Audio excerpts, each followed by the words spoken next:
for the first time in 22. Happy New Year, sir. Welcome, and how are you doing? I'm doing very well. Happy New Year, Mark, to you and all the listening audience. Fantastic to have you. Let's go right to some poll numbers and then broadly into some strategy and what your thoughts are about issues and your thoughts are about the home stretch here. Your campaign puts out a poll from some folks called Paradigm Partners showing you with a lead over Abbott, 38 to his 33, Don Huffines 5. Bit of an eyebrow raiser, a little different from some other polls. Who are these people and where did that come from? Well, it's the same methodology and same organization we used with the December poll that had us at 35% and the governor at about 32, 33% as well. So what we're looking at is a likely Republican primary voters. This is not about registered voters, because if I'm going to develop a strategy, I have to look at the people that normally are going to come out and vote. So we look at the 4 of 4s, 3 of 4s, and 2 of 4s. What I mean by that, the people that have participated in all of the last 4 primary elections, 3 out of the 4 or 2 out of the 4. And what we did was we used text messaging out to people, peer-to-peer text messaging, and also we did landline calls. And those were the results from that, and they have a 95% accuracy rating, about a 2.5, 2.6% margin of error. So that enables us to form a strategy as far as where do we need to focus on in these last final days. As you said, voter registration will end on 31 January. The early voting starts 14 February, and the election is the 1st of March. When sending out the methodology for in polling in the 21st century is a fascinating thing. Did potential respondents know that it was coming from you, or was it like out of the blue? Hey, we just want to ask you about the race. No, it just came from Paradigm, because you don't want to have any skewing whatsoever. And so that's the important thing. And again, this is our internal polling. So I'm sharing with people our assessments of where we see ourselves right now. And, you know, the crosstabs and everything are available with this. And so people can see the methodology behind it. Last thing, because people think this, I've often thought this, maybe you have too. When you're paying them, you want accuracy, but is there partly, do they want to please you? Do they want to make you happy? No, it's not about making me happy. If you want to make me happy, you would have me at 50 plus 1%. I could be a lot happier. If you want to, I'll show you happy. Yeah, but I think the thing is that you look at back when this whole, I entered the race back in July, and there was a poll that went out. There was like 400, 500 registered voters and had me at 17%. And I don't think that's a good, accurate assessment. And so I wanted to look at the Republican primary voters. And again, when you look at the crosstabs of this thing, we didn't do as well when it came to the landline voters. And the landline voters are a certain demographic, so that lets me know where I need to focus a little bit more on. But I got to tell you, I am very pleased where we are. But the most important poll comes when there's zeros on the scoreboard. That'll be on the 1st of March. Indeed. So there's some in the polling release, it asks some questions of people. Do you feel Governor Abbott has done enough to end child gender modification? It's like 70-30 no. Do you feel he's done enough to end taxpayer-funded lobbying? It's like 70-30 no. Do you feel Abbott has done enough to stop rising crime? That's about 70-30 no. Has he done enough to keep Texas from being the #1 state for human and sex trafficking? That's like 75-25 no. Has he responded to the border crisis quickly enough? That's about 70-30 no. Has he done enough to curb out of control property taxes? That's like 80-20 no. Did we ask folks these questions and then ask them, hey, who do you want to be governor? Well, I mean, I wasn't the one doing it, and so I can't answer that. But I think that if I'm Governor Abbott, these are very valid issue points, and I would be very concerned.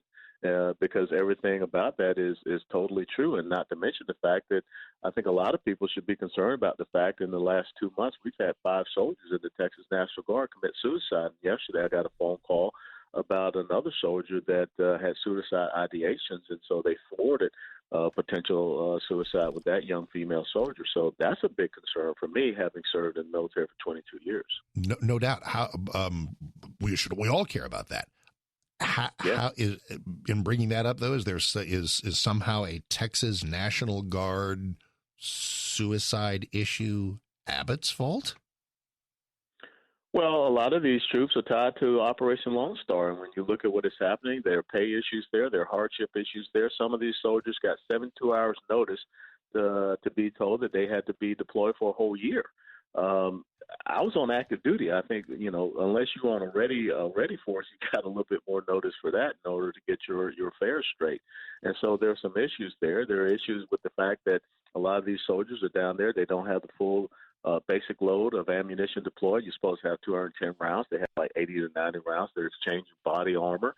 They're relieving themselves on the side of the road because we don't have enough potties. So those are some of the things that I'm hearing that, I'm out there. As a matter of fact, I'm heading out to Sabine County, down to Hemp Hill, Texas, and then down to Lufkin and on to Houston over the weekend, then over to Copper's Cove. So it's important to get out there and measure what the atmosphere is about. And like I said, again, all I see this internal poll that we use is an ability to get an assessment of people that are out there, because you can't see everyone. And then I just shared it with everybody else. From a primary perspective, job one is render the incumbent unacceptable to folks who voted for him 4 years ago. As far as border stuff, it seems like there's been a pivot. Like 4 or 5 months ago, when we were talking, it was like Abbott hasn't done enough. There haven't been enough people. He hasn't sent enough people to the border. Since then, he sent a ton of people to the border. So it seems like the strategy now is, well, the people he sent to the border are not being cared for enough, that the people that we're sending people, but he hasn't managed it well. Well, it's not just that. Troops need to, and again, having been in that line of work, you need to have a clear mission. You need to have a clear task and purpose. And a lot of these troops are contacting me because I've been in their boots. I understand that type of situation. And so you can throw troops into a situation, but if they don't have a clear mission, what good is it? And when you look at what is happening down there on the border, I've been down there quite often. We have National Guard troops just sitting there, and they're just watching. They're just looking at what is happening. You continue to see people come across that border. I was down in Roma, Texas on the Rio Grande, and I watched 80 illegal immigrants come across on rafts being ferried by human smugglers. And the National Guard troops just allowed them to come across. They collected them into a group, and they turned them over to a Border Patrol bus, and then they were never seen again. So I think those are some of the things that are adding to the despondency of these troops, because they're being taken away from their lives and livelihoods, but they don't have a clear task and purpose. So taking a look at the questions that your internal polling asked of people, they seem like things that are points that you want to make and create a contrast. So let's talk about a couple of these. Do you feel Governor Abbott's done enough to stop rising crime? What's the Governor Allen West crime strategy? Well, I think without a doubt, when you look in Houston, Harris County, where you have had 155 Texans that have been murdered because the judges down there have released violent felons, criminals out into the streets. The Texas State Constitution gives the governor the ability to initiate impeachment procedures and proceedings against state judges, and we haven't seen that done. So we cannot have these ideologue judges that are down there just releasing criminals out on the street.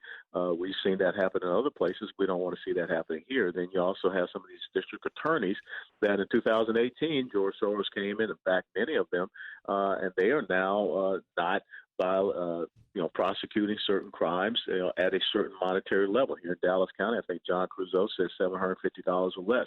And so we have to have pressure coming from the governor's office to the attorney general's office on these district attorneys to uphold the rule of the law. Crime is crime, and you should not be implementing your own ideological agenda. I'm as annoyed by liberal judges as anybody. If they win elections, though, is that just kind of the way it goes? What's the argument for impeaching them? Well, the argument is in the Texas State Constitution as a tool, and when you talk about separation of powers, co-equal branches of government, checks and balances, that's one of the tools that the governor has in the Texas State Constitution to initiate those proceedings. And I think that's a tool that a Governor West would definitely use against these judges that are releasing people out on the street. 155 people in Houston, Harris County have lost their lives because of people that were recently released by these activist judges. And I'm not going to sit back in my office and say I can't do anything about it. Any of the things we've described will involve some absolute necessary partnership with the Attorney General's office. Would you like that to be Ken Paxton? Would you prefer it to be part of the competition? Or are you going to kind of stay ambivalent about that and just see how that shakes out? Yeah, look, I got my own race to worry about, Mark. Instead of I don't need to worry about anybody else's race. But the bottom line is this: I want to have an attorney general that understands that we have to uphold the rule of law. That's the bottom line.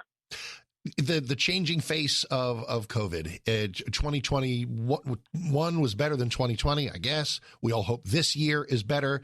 As governor, what do you see happening? What is managing COVID like? I think COVID policy is going to be a big deal, I think, to voters in the primary. So what are some thoughts you want to have about how you might have run things differently and how your governorship might be different than if Abbott wins re-election? Well, I do not see myself as having the enumerated power to decide who or what is essential. The most essential thing for people here in Texas and across America is their personal liberty. And so you're not going to see me try to rule over people by edicts, orders, mandates, and decrees. And we're going to follow the Texas State Constitution, which says that even in an emergency after 30 days, you're supposed to bring the legislature back in for any decisions that you want to make. I don't believe in executive overreach and things of this nature that I think that we saw happen. So this is a virus that is very serious, but yet we also have to come to understand it has about a 99.4 or 5% recovery rate.